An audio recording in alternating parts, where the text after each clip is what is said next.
వికారాబాద్ జిల్లా పైరికి అగ్నిమాపక కేంద్ర వారోత్సవాలు నిర్వహించారు. ఈ నెల 20 వరకు అవగాహన కార్యక్రమాలు నిర్వహిస్తున్నామని ఎస్ఎఫ్ఓ ఎన్ చంద్రమోహన్ తెలిపారు. ఈ సందర్భంగా ప్రమాదాలు జరిగినప్పుడు ఎలా తప్పించుకోవాలనే వాటిపై అవగాహన కల్పిస్తున్నట్లు చంద్రమోహన్ వెల్లడించారు. అగ్నిమాపక వారోత్సవాల భాగంగా ఇవాళ పరికి బస్టాండ్ ప్రయాణ ప్రాంగణంలో ఆర్టీసీ సిబ్బందికి మాక్ డ్రిల్ ద్వారా అవగాహన కల్పించినట్లు పేర్కొన్నారు.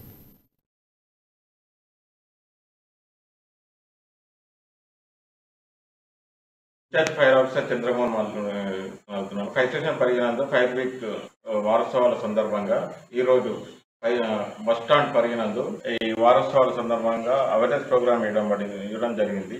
ఈ వారోత్సవాల సందర్భంగా ప్రజలకు అగ్ని ప్రమాదాల గురించి అవేర్నెస్ ప్రోగ్రామ్ ఇవ్వడం జరుగుతుంది. ప్రమాదాలు జరగకుండా తీసుకోవాల్సిన జాగ్రత్తలు, ప్రమాదం జరిగినప్పుడు ఎలా ఎస్కేప్ అవ్వాలో, ఇలా ప్రమాదాలు జరిగినప్పుడు తీసుకోవాల్సిన జాగ్రత్తల గురించి తెలపడం జరుగుతుంది. ఈ అవేర్నెస్ ప్రోగ్రామ్ లో డిపో మేనేజర్ జిఎన్ పవిత్ర గారు మరియు ప్రజలు అందరూ పాల్గొన్నారు.